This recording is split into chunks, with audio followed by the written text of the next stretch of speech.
দেখ, আজকে যে ভিজুয়াল স্টোরি টেল বলবো তো বহুত চিন্তা করছি, এবং এমনভাবে বলবো সারা পৃথিবী ঘুরে, পৃথিবীর কেন্দ্র ঘুরে বাংলাদেশের 0 পয়েন্টে নিয়ে আসবো এত সুইফটলি। কারণ 2-4 দিন ডিজিটাল এত সুইফট দেখতেছি, ধরাই যায় না। বাট আমার ওস্তাদের সব কিছুর সাথে প্রোনাউন্সিয়েশন তো বুঝতে কষ্ট হয়, বাট সাবটাইটেল দেখি সাপোজ, আর সাবটাইটেলের সাথে ওস্তাদের কথার সাথে অনেক দেরিতে আসে, তাও মিলাতে কষ্ট হয়। কিন্তু প্রথম লাইন আর শেষ লাইনটা আমি তো মোটামুটি ক্যাচ করছি আর কি। এনিওয়ে, সেটা এখন আর বলবো না, কারণ ওটা বলতে গেলে তো তোমার আইদার আমাকে পাগলের সার্টিফিকেট দিতে হবে, ও আর আমাকে স্পেশাল এই যে কি চার্টার্ড বিমান না চার্টার্ড ফ্লাইট কয়েটি দিয়ে আমার এই অনারারি সিটিজেনশিপ দিয়ে নিয়ে যেতে হবে একবারে। তাহলে কীরকম ভিজুয়াল স্টোরি টেল আমি চিন্তা করতেছি।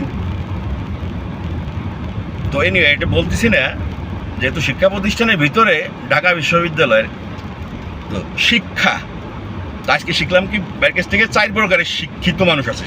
আমি বললাম, একটু আগে বললাম ভাই না 5 প্রকারের, কারণ আমার মাথায় তো 5 ঘরে। তো 4 প্রকার কী কী? শিক্ষিত, অশিক্ষিত, সুশিক্ষিত, কুশিক্ষিত।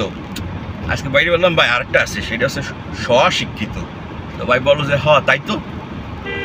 আমি বললাম ভাই মিনিংফুল যদি হয় তাহলে তো আমারটা ঠিক আছে, কারণ আমার মাথায় তো আর 5 ঘরে, তো এই জন্যই। তাহলে 5 প্রকারের কেবল শিক্ষিত পাইলাম। কি শিক্ষিত? শিক্ষিত, অশিক্ষিত, সুশিক্ষিত, কুশিক্ষিত, আর একটা হলো স্বশিক্ষিত। আরও কি শিক্ষিত আছে তা জানি না, কারণ ওই 5 যে তো আমার পরে আর কিছু ইচ্ছে করে না। কি বুঝলে আজকের ভিজুয়াল স্টোরি টেল? কিন্তু আজকের ভিজুয়াল স্টোরি টেল আমি বলবো কিনা তোমারে আমি নিজেও তো চিন্তা করছি, কারণ আমার কনফিডেন্স লেভেল ইনশাল্লাহ 100-তে 100। বাট আমার কনফিডেন্স লেভেল আমার কাছে, কিন্তু আমি বলার পরে সেটা যদি তোমার কাছে মনে হয় পাগলের সার্টিফিকেটও দেওয়া যাচ্ছে না, অনারারি সিটিজেনশিপও দেওয়া যাচ্ছে না, তাহলে তো বিপদে পড়ে যাবো।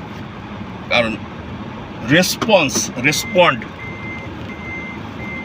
আমি মাঝে মধ্যে ইচ্ছে করে ভুল বলি, মিথ্যে বলি, দেখি না কেউ শুধরাই দেয় কিনা, যদি না দেয় কেউ তাহলে করবোটা কি কব? এই তোর কি কান কাটা আছে? তোর কান কেউ কাটিনি না?